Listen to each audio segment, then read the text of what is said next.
اور وہ رد عمل ہمارے لیے جاننا اور سمجھنا بہت ضروری ہے، کیونکہ پھر ہم اس رد عمل کے مطابق اس کو اپنی بات سمجھا سکتے ہیں۔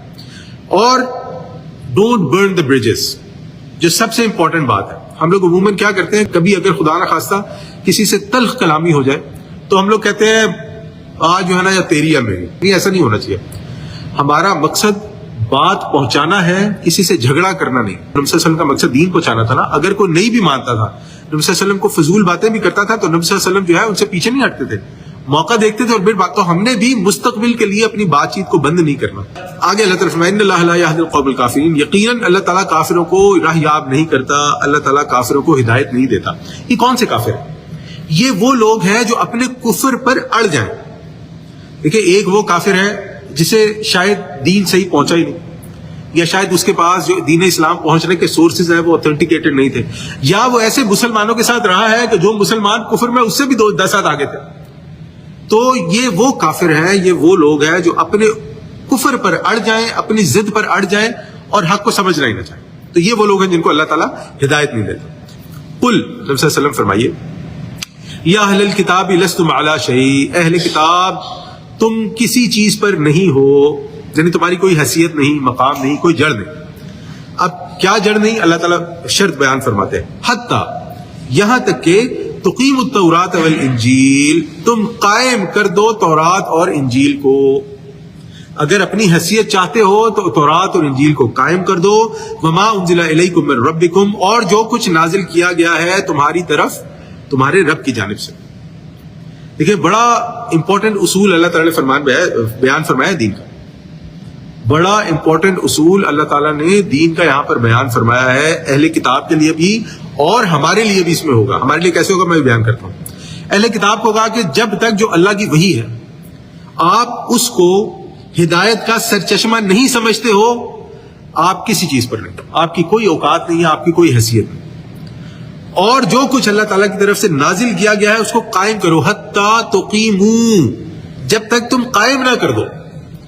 تو اس سے یہ سمجھ میں آتا ہے کہ جو بھی اللہ تعالیٰ کی جانب سے ہمارے پاس ہدایات آتی ہیں، اللہ تعالیٰ کی وحی ہمارے پاس آتی ہے، یہ ہمارا فرض عین ہے ہر شخص پر کہ وہ اس کو اپنی حد تک اپنی زندگی میں جہاں تک ہو سکے قائم کرے۔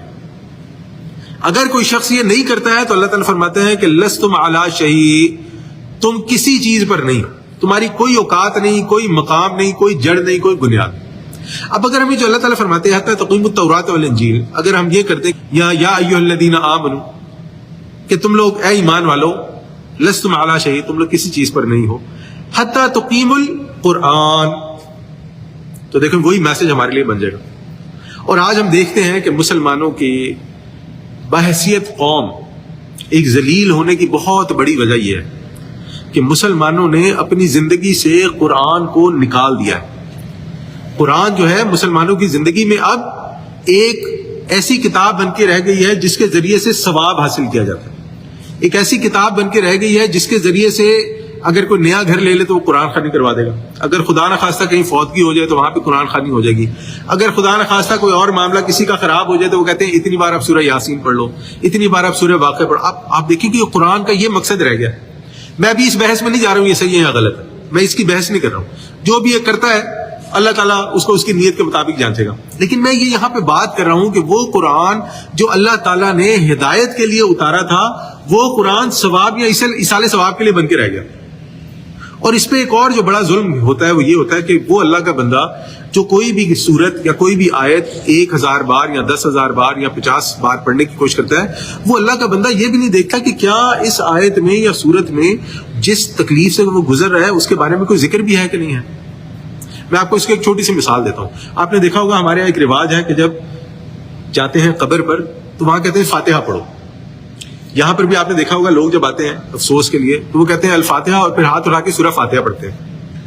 تو آپ سورہ فاتحہ کا پورا ترجمہ پڑھ جائیں، اس میں جو فوت ہو گیا اس کے لیے تو کچھ ہے ہی نہ، اس کی مغفرت کی دعا ہے، نہ اس کو معاف کرنے کی دعا ہے، نہ اس کے درجات بلند کرنے کی دعا ہے ہی کچھ نہیں اس کے لیے۔ سورہ فاتحہ تو میرے لیے ہے کہ اللہ ایاک نعبد و ایاک نستعین اہدنا الصراط المستقیم، سورہ فاتحہ تو میرے لیے ہے۔ لیکن اب وہ بات وہی ہے کہ کیونکہ وہ ایک رواج بن گیا ہے، لوگ اس رواج کو فالو کرتے جا رہے ہیں، اور یہ بھی نہیں آگے بڑھ کے دیکھتے کہ کیا واقعی جس مقصد کے لیے ہم لوگ اس آیت کو یا سورت کو استعمال کر رہے ہیں وہ اس کے لیے نازل بھی ہوئی ہے کہ نہیں؟ تو بات ہم پھر اپنی واپس لے کے آئیں گے. اگر ہم بحیثیت انسان اور بحیثیت مسلمان اور بحیثیت قوم اپنی عزت چاہتے ہیں, ہمیں قرآن کو واپس اپنی زندگیوں میں لانا پڑے گا. اس کی ایک اور مثال ہم دیکھتے ہیں. دیکھیں نبی صلی اللہ علیہ وسلم کے بعد جو ہمارے خلفائے راشدین تھے, ان کے دور میں بہت ساری فتوحات ہوئی. اللہ تعالیٰ نے انہیں بہت سارا نوازا, مسلمانوں کو عروج حاصل ہوا. کیا انہوں نے دین چھوڑ دیا تھا یا مضبوطی سے پکڑا ہوا تھا؟ ساری بات ہے, انہوں نے دین مضبوطی سے پکڑا ہوا تھا. اور مسلمانوں کا زوال کب شروع ہوا؟ جب مسلمانوں نے دین کو اپنی دنیا سے علیحدہ کر لیا. مسلمانوں کا اگر یہ دین آپ کر دو مسجدوں تک, نمازیں پڑھو, روزے رکھو, زکاتیں دو, عمرے کرو, حج کرو, اس کے علاوہ ہمیں یہ مت بتاؤ کہ دنیا کیسے چلانی ہے. اگر میں نے دنیا چلانی ہے تو میں نے یہی بینکنگ سسٹم فالو کرنا ہے, میں نے یہی سود کا سسٹم فالو کرنا ہے, اس کے علاوہ میں کام نہیں کر سکتا. اگر میں نے معاشرے میں رہنا ہے تو مجھے وہی جو ہے مغربی اقدار اپنانی پڑیں گی, انہی کے اصول اپنانے پڑیں گے. میں مسلمان ہوں, جو اسلامی اقدار ہیں ان سے تو میرا کوئی فائدہ ہو نہیں رہا. آپ دیکھیں کہ ہمارے جو سلف صالحین سے مراد جو ہمارے پہلے مسلمان ہیں, اللہ تعالیٰ نے ان کو عروج دیا, ان میں سائنسدان پیدا ہوئے, علماء پیدا ہوئے, وہ سب قرآن و حدیث پہ عمل کرتے تھے, قرآن و سنت کے ماننے والے تھے. اور اللہ تعالیٰ نے انہیں کیا کیا نہیں دیا, اب وہ ہسٹری میں جانے کا ٹائم نہیں. لیکن جب مسلمانوں نے قرآن سے اور رسول صلی اللہ علیہ وسلم کی سنت سے اعراض کیا, اللہ تعالیٰ نے کہا تمہاری سزا یہ ہے کہ تم لوگ ذلیل ہو. اور آج آپ دیکھ لیں, میں پولیٹیکل نہیں کرنا چاہتا, لیکن آج آپ دیکھ لیں کہ مسلمانوں کی کیا حیثیت ہے. یہاں پہ نا کامیابی کے بارے میں ہم ایک اور بات سمجھیں گے.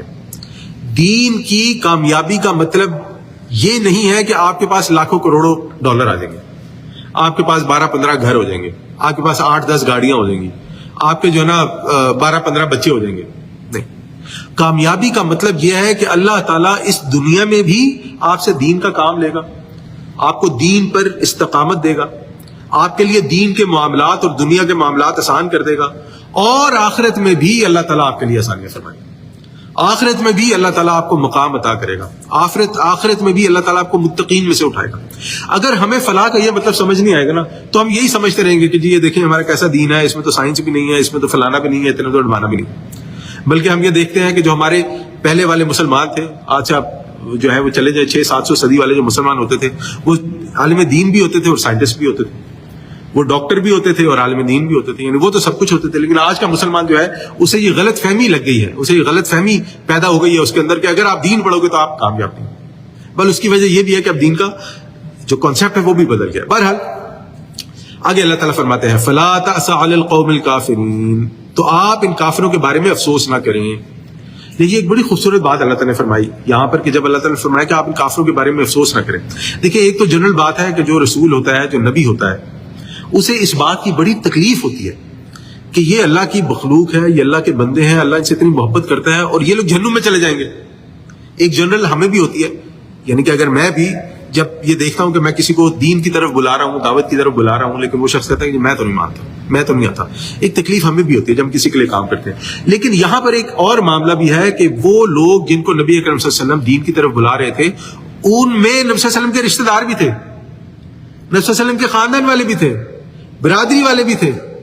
اب دیکھیں نبی صلی اللہ علیہ وسلم پہ کتنا شاک گزرتا ہوگا. اور اس کی مثال ہمیں ملتی ہے جب نبی صلی اللہ علیہ وسلم کے چچا فوت ہو رہے تھے, ابو طالب, تو نبی صلی اللہ علیہ وسلم نے وہ جسے پنجابی میں کہتے ہیں نا, ان کی منتیں ترلے کر لیے کہ آپ میرے کان میں ہی کلمہ پڑھ دیں, چچا آپ پڑھ دیں تاکہ میں اللہ کے حضور یہ کہنے والا بنوں کہ کلمہ تو پڑھا تھا. کتنی آپ سوچیں کہ یعنی کتنی تکلیف ہوتی ہوگی کہ یہ میرے بھائی ہیں, میرے کزن ہیں, میرے چچا ہیں, پھپھے مامے تائے, آپ جو بھی وہ دیکھ لیں. ہم کہتے ہیں ہم تو نہیں مانتے. تو اللہ تعالیٰ فرماتا ہے کہ آپ کافروں کے بارے میں افسوس نہ کریں, یعنی مشکل معاملہ ہے, لیکن اب یہی ہے کہ آپ فکر مند ہوں گے, آپ غمگین ہوں گے, لیکن اس سے ان کو کوئی فرق نہیں پڑتا. پھر آگے اللہ تعالیٰ فرماتے ہیں ان الذین آمنوا, وہ لوگ, بے شک وہ لوگ, ان الذین, بے شک وہ لوگ, آمنوا جو ایمان لائے, والذین ہادوا والصابئون والنصارى, اور وہ لوگ جو یہودی, صابی اور عیسائی ہوئے. من آمن باللہ والیوم الآخر, تو جو کوئی ایمان لایا اللہ پر اور یوم آخرت پر, وعمل صالحا, اور اس نے اچھے عمل کیے, فلا خوف علیہم ولا هم یحزنون, اس کے لیے نہ تو کوئی خوف ہے اور نہ ہی وہ کسی غم سے دوچار ہوں گے. اس آیت کے دو حصے ہیں.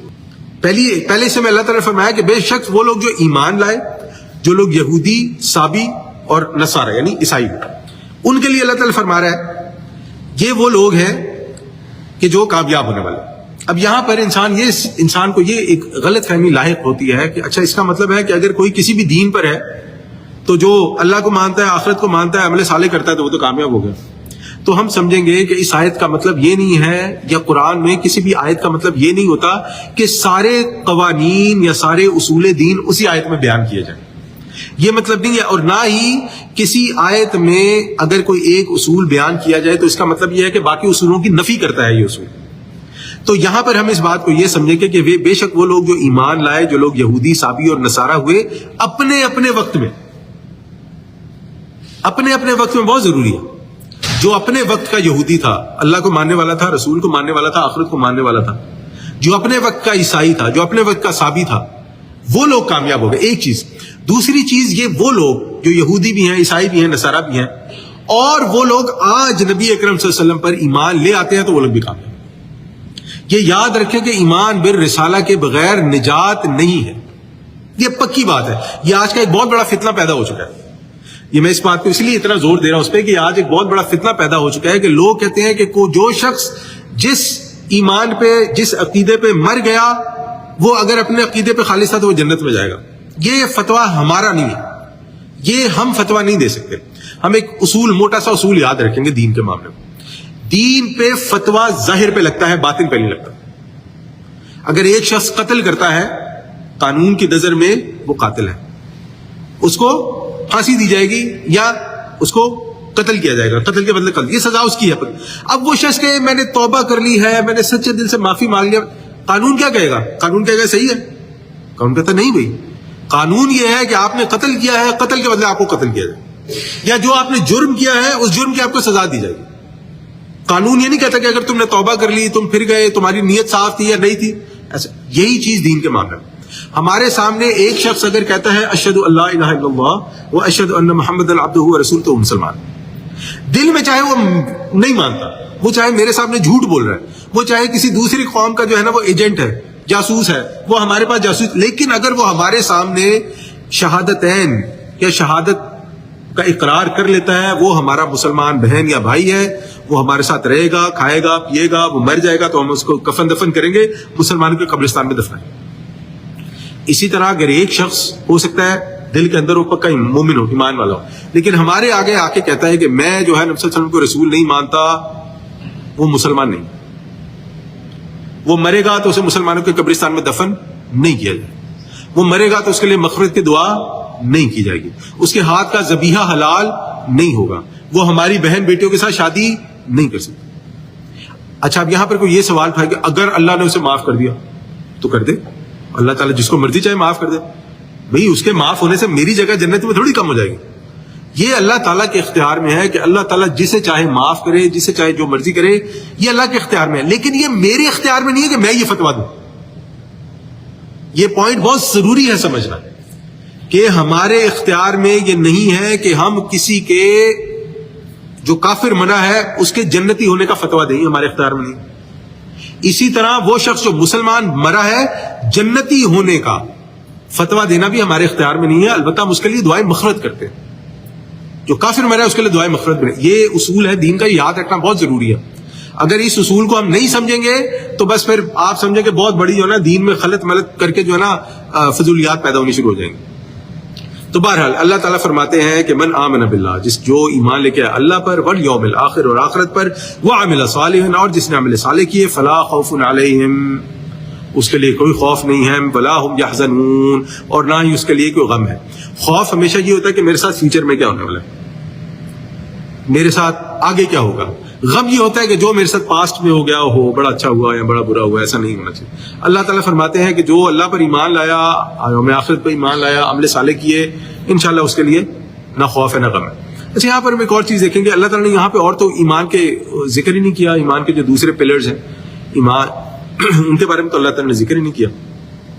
تو نا یہاں پر بھی یہ چیز سمجھیں، بڑی ضروری ہے سمجھیں. دیکھیں جب ایک شخص جو بالکل نیوٹرل ہوتا ہے نا، وہ سمجھے تو دو چیزیں اسے پتا ہوتا ہے. ایک اسے یہ پتا ہوتا ہے کہ میں پیدا ہوا ہوں تو میرا پیدا کرنے والا کوئی ہے. ایک اسے یہ پتا ہوتا ہے کہ یہ زندگی ختم ہو جانی ہے اور میں نے مر جانا. تو اس کا مطلب کہ اس کا اللہ پر کسی نہ کسی درجے میں ایمان ہوتا ہے، وہ نام اس کا جو مرضی دے. اللہ نہیں بولے گا اپنے کریٹر کو یا جو مرضی نام دے، لیکن اس کا اپنے کریٹر پر کسی نہ کسی درجے میں ایمان ہوتا ہے. اسی طرح اس کا آخرت پر بھی کسی نہ کسی درجے میں ایمان ہوتا ہے کہ میں نے مر تو جانا ہے، اب یہ مرنے کے بعد کیا ہونا ہے یہ مجھے سمجھ نہیں آتا. ان دونوں کو کنیکٹ کرنے کے لیے ہے ایمان بالرسالہ، یا آپ کا جو ایمان اول ہے جو آپ کا پیدا ہونے کے بعد آپ کا کریٹر کا ایمان ہے، اور جو آپ کا مر جانے کا بعد کا ایمان ہے. اس میں جو سینس پیدا کرتا ہے، جو لاجک پیدا کرتا ہے، وہ ہے رسول، جسے جو اللہ تعالیٰ مبعوث فرماتے ہیں انسانوں میں سے، اور جسے اللہ تعالیٰ کمیونیکیٹ کرتے ہیں. اور پھر وہ رسول بتاتا ہے آپ کو کہ آپ کا رب کون ہے، اور وہ رسول بتاتا ہے آپ کو کہ آپ کے ساتھ مرنے کے بعد کیا ہوگا. کیونکہ انسان اپنی عقل سے ان دو چیزوں پر نہیں پہنچ سکتا. ہم کتنی بھی عقل مار لیں، ہم کتنے بھی اپنے گھوڑے دوڑا لیں عقل کے، ہم اس بات کی تہ تک نہیں پہنچ سکتے، یا اس بات کی اصلیت تک، حقیقت تک نہیں پہنچ سکتے کہ ہمارا رب کون ہے اصل میں، اور مرنے کے بعد ہمارے ساتھ کیا ہوگا. نہ ہم تقدیر کی حقیقت تک پہنچ سکتے ہیں، نہ ہم جی کر مر اٹھنے کی حقیقت تک پہنچ سکتے ہیں، نہ ہم وحی کی حقیقت تک پہنچ سکتے ہیں، نہ ہم ملائکہ کی حقیقت تک پہنچ سکتے ہیں. تو یہ تین ہے بیسک ایمان، ایمان باللہ، ایمان بالرسالہ اور ایمان بالآخرہ. اور اس کے ساتھ جو ہمیں دو ایمان یا تین ایمان اس کے ساتھ جو اور ہمیں ایڈیشنز ملتی ہیں وہ رسول کے بتانے سے ملتی ہے کہ ایک قدر بھی ہے، ملائکہ بھی ہے اور وحی بھی ہے. پھر جو یہ چیز سمجھ جائے اس کے بعد اللہ تعالیٰ نے عمل صالح کی شرط لگائی. تو یہ بات ہم یاد رکھیں کہ اگر ایک شخص ایمان ایمان ایمان کی گردان کرتا رہتا ہے لیکن اس کی زندگی میں اس کے اعمال اس ایمان کے مطابق نہیں ہے، تو ایسا ایمان شاید اس شخص کو کوئی بہت زیادہ فائدہ نہ دے سکے، ایسا ایمان شاید اس کے کوئی بہت زیادہ کام نہ آ سکے. تو ہمارے لیے بہت ضروری ہے کہ ہم لوگ اپنی زندگی انہی اعمال کے مطابق گزاریں جو ایمان ہمیں حکم دیتا ہے. اگر ایسا نہیں ہوگا تو دنیا میں تو ذلیل ہوں گے ہی ہوں گے، آخرت کی چترول، آخرت کے جوتے علیحدہ، آخرت کا عذاب علیحدہ ملے گا. پھر آگے اللہ تعالیٰ فرماتے ہیں لقد اخذنا میثاق بنی اسرائیل وارسلنا الیہم رسولا، ہم نے بنی اسرائیل سے عہد لیا اور ان کی طرف بہت سے رسول بھیجے. ہم دیکھتے ہیں کہ اگر ہم بائبل کی جسے کہتے ہیں ٹریڈیشنل ہسٹری، تاریخ کے مطابق چلیں تو حضرت موسیٰ علیہ السلام سے لے کے حضرت عیسیٰ علیہ السلام تقریباً 13 سے 1400 سال کا پیریڈ بنتا ہے. اس میں کوئی بھی وقت ایسا نہیں تھا، کہا جاتا ہے اس میں کوئی بھی وقت ایسا نہیں تھا جس میں اللہ تعالیٰ نے ان کے درمیان نبی یا رسول نہ بھیجا ہو. کہا تو یہ جاتا ہے کہ انبیاء تھے سارے اور رسول آخر میں جو حضرت عیسیٰ علیہ السلام آئے، لیکن بہرحال یہ وہ پورا دور تھا جس میں ان کے درمیان کوئی نہ کوئی ولی اللہ، کوئی نہ کوئی اللہ کا نبی موجود رہا جو انہیں بتاتا رہا کہ اللہ کے بندو، اللہ کے بندے بن جاؤ، سیدھے ہو جاؤ. پھر آگے اللہ تعالیٰ فرماتے ہیں کلما جاءہم رسول بما لا تہوی انفسہم، لیکن جب بھی ان کے پاس کوئی رسول وہ چیز لے کر آیا جو ان کی خواہشات نفس کے خلاف تھی، فریقا کذبوا وفریقا یقتلون، تو ایک گروہ کو انہوں نے جھٹلایا اور ایک گروہ کو قتل کر دیا. انہوں نے دین میں سے ان چیزوں کا انتخاب کر لیا تھا جو انہیں آسان لگتی تھی. وہ کہتے تھے یہ ٹھیک ہے، یہ ہمارے لیے آسان ہے، اس پہ ہم عمل کریں گے، اس کے علاوہ جو تم بات کرتے ہو اسے نہیں مانتے، یہ ہمارے لیے بڑا مشکل ہے تو یہ تو ہم نہیں مانتے. اور اگر کوئی رسول اس پہ انسسٹ کرتا تھا، ان کو فورس کرتا تھا مانو، تو اس کو قتل کر دیتے تھے. انا للہ و انا الیہ راجعون. یا دوسرا ایک اور اس کو ہم کیا سمجھ سکتے ہیں کہ انہوں نے اپنی خواہشات نفس کو ہی دین بنا لیا تھا. انہوں نے کہا رسولوں کو کہ یہ جو تم بات کرتے ہو نا اس کا کوئی حقیقت نہیں ہے، یہ ایسے تم جو نا ہمارا ٹائم ضائع کرتے ہو، اصل دین تو یہ ہے جو ہم تمہیں بتا رہے ہیں. اور آپ دیکھیں آج یہ دونوں صورتیں مسلمانوں میں پائی جاتی ہیں، آج یہ دونوں صورتیں مسلمانوں میں پائی جاتی ہیں کہ مسلمانوں نے بھی بہت ساری ایسی چیزیں ہیں جو دین میں نہیں ہیں، جن کی دین کے اندر کوئی اصل نہیں ہے، لیکن کسی نہ کسی طرح زبردستی اسے دین کا حصہ بنا ہے. اور اگر کوئی نہیں کرتا تو بڑے غصے کا اظہار کرتا ہے. یا اپنے دین کے اندر سے کچھ چیزوں کا انتخاب کر لیا ہے کہ بھئی میرے لیے یہ معاملات آسان ہیں تو میں ان پہ عمل کروں گا، باقی جو مشکل ہے اب حج کرنا میرے لیے تو بڑا مشکل ہے تو میں حج کرنے تو نہیں جا رہا. بھی اب اللہ تعالیٰ نے چاہے توفیق دی ہے، اللہ تعالیٰ نے چاہے پیسے دیے ہیں، اللہ تعالیٰ نے چاہے موقع دیا ہے، اللہ تعالیٰ نے چاہے صحت دی ہے، لیکن حج میرے لیے بہت مشکل، میں تو نہیں کر سکتا. یا وہ کسی ایسی نوکری میں ہے کہ جس کا اللہ تعالیٰ نے منع کیا کرنے کے لیے، وہ کہتے نہیں میں نوکری نہیں چھوڑ سکتا.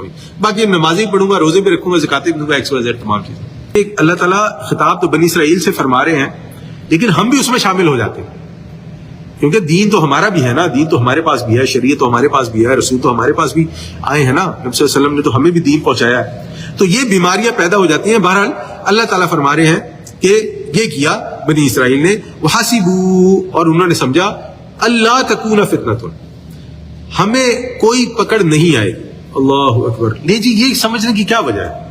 آج مسلمان بھی یہ سمجھتا ہے نا، میں جو مرضی کروں جنت میں تو میں نے جانا ہی ہے، میں نے پڑھ لیا لا الہ الا اللہ محمد رسول اللہ تو جنت میں لیے پکی ہے. اب یہ دیکھیں اللہ تعالیٰ فرما رہے ہیں کہ انہوں نے بھی یہ سمجھ رکھا تھا کہ ہم انبیاء کو قتل کریں، ان کو جھٹلائیں، دین سمجھیں نہ سمجھیں، اپنے خواہشات نفس کی پیروی کریں، کوئی مصیبت نہیں آنے والی. کیونکہ وہ یہ سمجھتے تھے کہ ہم ہیں انبیاء کی اولادیں، ہمارے اندر ہے انبیاء کا خون، ہمیں کوئی پکڑ نہیں ہونے والی. اور آج کا مسلمان بھی یہ سمجھتا ہے میں ہوں نبی کا ماننے والا، میں ہوں کلمے کا پڑھنے والا، میں ہوں قرآن کا، تو میں جو مرضی کروں میرے لیے سارے گناہ معاف ہیں. انا للہ و انا الیہ راجعون. جو اپنی خواہشات نفس کو اپنا دین بنا لیتا ہے، انبیاء کے جو احکامات ہیں، دین کے جو احکامات ہیں، انبیاء کے جو پیغامات ہیں، ان کو جھٹلاتا ہے، فعموا وصموا، تو وہ بہرے بھی ہو گئے، اندھے بھی ہو گئے. یعنی کہ اللہ تعالیٰ ان سے حق پہچاننے کی جو صلاحیت ہے اس کو واپس لے لیتا ہے، سلب کر لیتا ہے. اور اللہ آج آپ دیکھیں، ہم جس معاشرے میں رہ رہے ہیں نا، آج آپ دیکھیں کہ آج سے 20 سال پہلے تک ایک ایسا معاملہ جس کو ہم لوگ اپنے گھر میں جس لفظ کو ادا کرنا بھی ہم برا سمجھتے تھے، آج ٹی وی پہ بیٹھ کے وہ سارے گھر والے نا ساتھ دیکھ رہے ہوتے ہیں. یعنی وہ ناچ گانوں کے پروگرام جو ہے نا، آپ لوگوں کو پتا ہوگا کہ آج سے 20-25 سال پہلے تک جو ہے نا یہ ناچ گانا جو ہے نا یہ اس کو بہت ہی کریہ اور برا سمجھا جاتا تھا کہ کوئی یہ کہے کہ میں جو ہے نا گانے دیکھ کے آ رہا ہوں، میں جو ہے نا وہ ڈانس دیکھ کے آ رہا ہوں.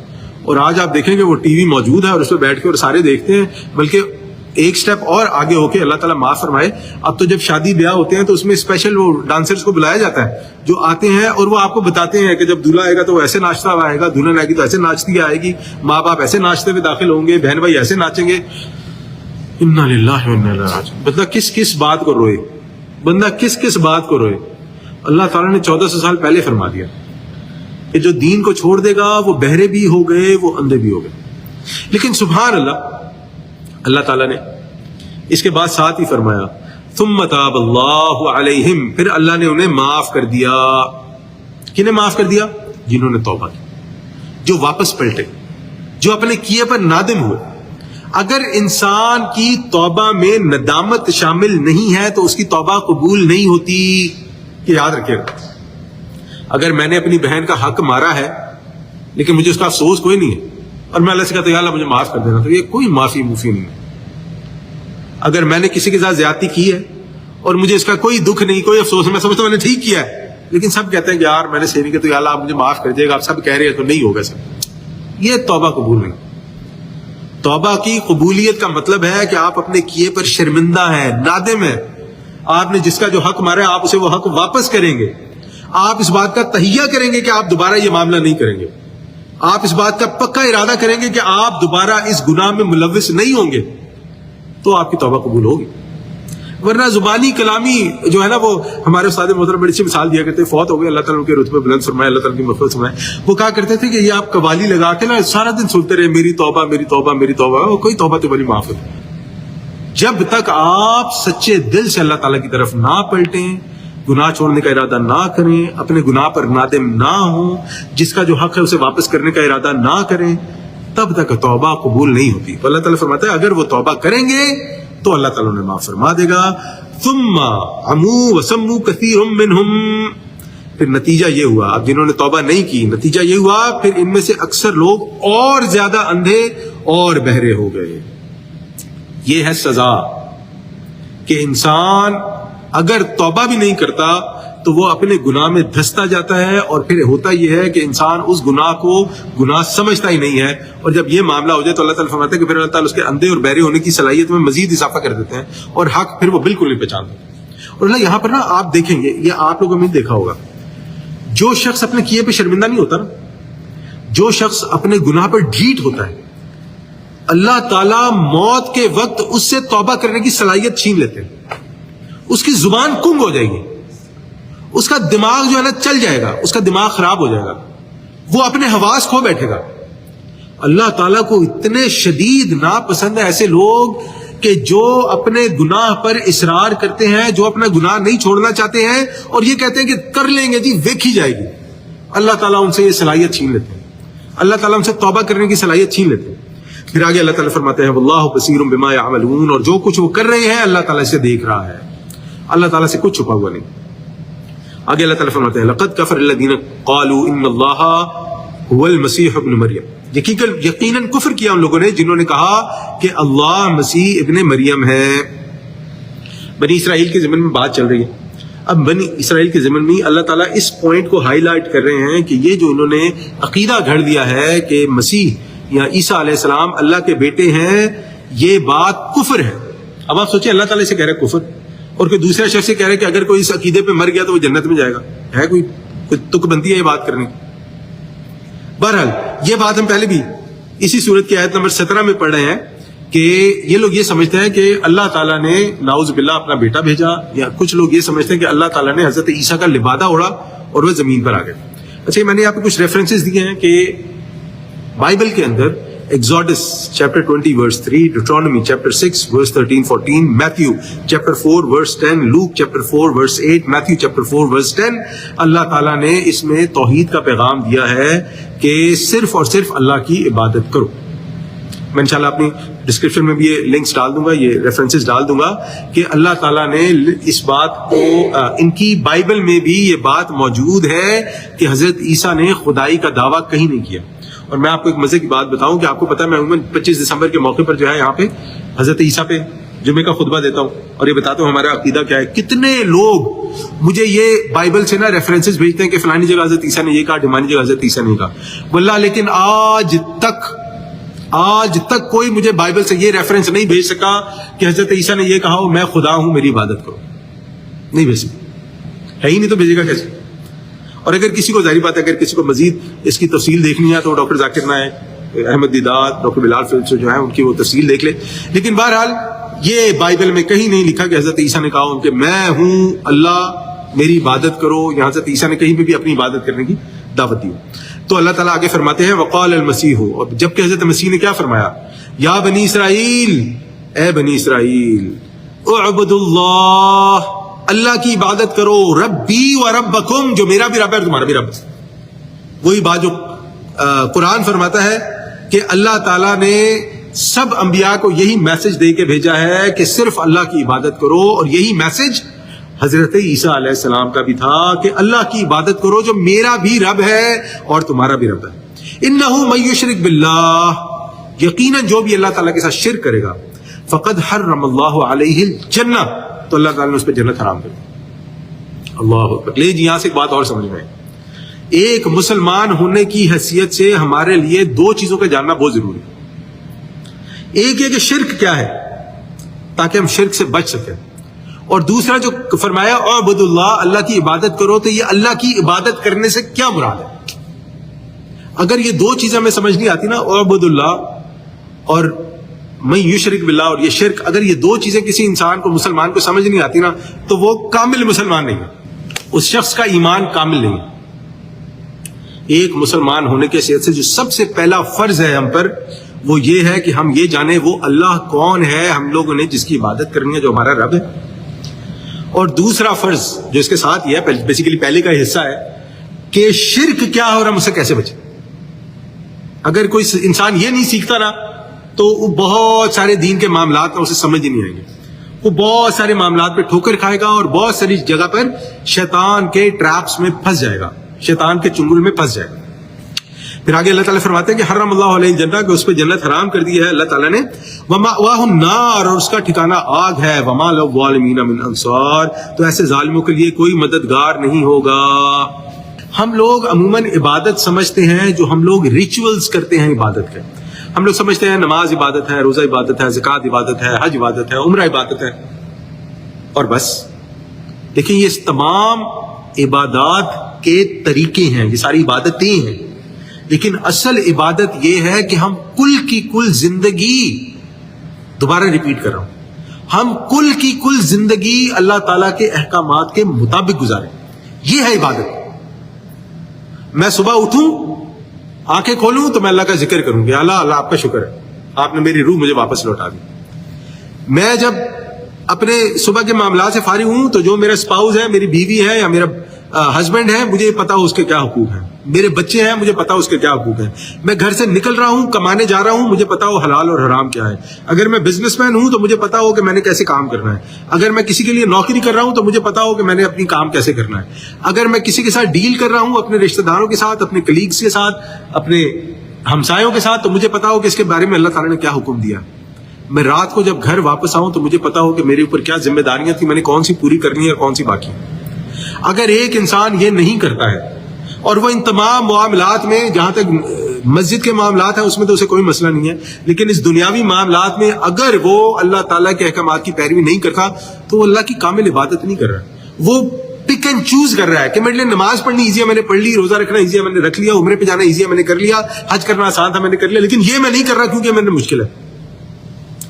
تو پھر وہ اللہ کی عبادت نہیں کر رہا، پھر وہ پک اینڈ چوز کر رہا ہے. جو اسے ایزی لگتا ہے وہ کرتا ہے، جو مشکل لگتا ہے وہ چھوڑ دیتا ہے. اب آگے اللہ تعالیٰ فرماتے ہیں لقد کفر الذین قالوا ان اللہ ثالث ثلاث. یقیناً کفر کیا ان لوگوں نے جنہوں نے کہا اللہ تین کا تیسرا ہے. یہ نا ایک عیسائیت میں عقیدہ پایا جاتا ہے، اسے ٹرینٹی کہتے ہیں، تثلیث کہتے ہیں. اور آپ کو بڑا عجیب لگے گا یہ سن کے کہ یہ جو ٹرینٹی کا عقیدہ ہے یہ بائبل میں موجود نہیں ہے. پھر آگے اللہ تعالیٰ فرماتے ہیں وما من الہ الا الہ واحد. جبکہ حقیقتاً نہیں ہے کوئی الہ سوائے ایک ہی الہ کے. ہم لوگ جب کلمہ پڑھتے ہیں تو کیا کہتے ہیں؟ لا الہ، کہ کوئی الہ نہیں ہے. تو الہ کیا ہے؟ ہر وہ چیز جس کو عبادت کے لائق سمجھا جائے وہ الہ ہے. جیسے لوگ پرندوں کو، جانوروں کو، درختوں کو، سورج کو، چاند کو، جو ان کو عبادت کرنی اس کی شروع کرتے ہیں تو وہ انہیں اپنا الہ بنا لیتے ہیں. ہم لوگ جب اپنے کلمہ شہادت کا ابتدا کرتے ہیں پڑھنے کی تو ہم ابتدا ہی کسے کرتے ہیں؟ اشہد ان لا الہ الا اللہ. لائے نفی جنس کہتے ہیں اسے، میں ٹیکنیکل اس میں نہیں جانا تھا، کہ کوئی الہ ہے ہی نہیں سوائے اللہ تعالیٰ. یا دوسری بات کہ جتنے الہ ہیں یہ سارے باطل ہیں، حق صرف ایک ہی الہ ہے اور وہ اللہ ہے. یہاں پر بھی اسی بات کو اللہ تعالیٰ فرما رہے ہیں کہ حقیقتاً صرف ایک ہی الہ ہے جو اللہ ہے. وَإِن لَّمْ يَنْتَهُوا عَمَّا يَقُولُونَ. اور اگر یہ باز نہ آئے اس سے جو کچھ کہہ رہے ہیں، یعنی جو شرک کر رہے ہیں، لَيَمَسَّنَّ الَّذِينَ كَفَرُوا مِنْهُمْ عَذَابٌ أَلِيمٌ. تو ان میں سے جو کافر ہیں ان پر بہت ہی دردناک عذاب آ کر رہے گا، یعنی ان کے شرک کی وجہ سے. پھر آگے اللہ تعالیٰ فرماتے ہیں افلا یتوبون الی اللہ ویستغفرونہ. تو کیا یہ لوگ اللہ کی جناب میں توبہ اور اس سے استغفار نہیں کرتے؟ واللہ غفور رحیم. تو اللہ تعالیٰ غفور الرحیم. اگر آپ سے یہ بات پہلے چھپی ہوئی تھی، آپ کو نہیں پتا تھی، اور اب آپ پر واضح ہو گئی ہے تو اللہ تعالیٰ کی طرف پلٹیں، معافی مانگے کہ اللہ میں نہیں جانتا تھا، مجھ سے وہ ہو گیا ہے. یا اگر جانتے بوجھتے بھی کرتے تھے تو اللہ تعالیٰ سے توبہ کریں تاکہ اللہ تعالیٰ آپ کے لیے اپنی رحمت کے دروازے کھول دے. جو غلطی آپ سے پہلے ہو گئی ہے اللہ تعالیٰ اس کو معاف کر دے.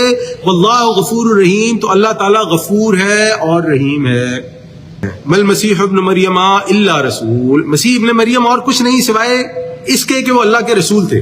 یہاں پہ حضرت عیسیٰ علیہ السلام کی اہمیت کو کم کرنا نہیں ہے، یا رسول کی اہمیت کو کم کرنا نہیں ہے.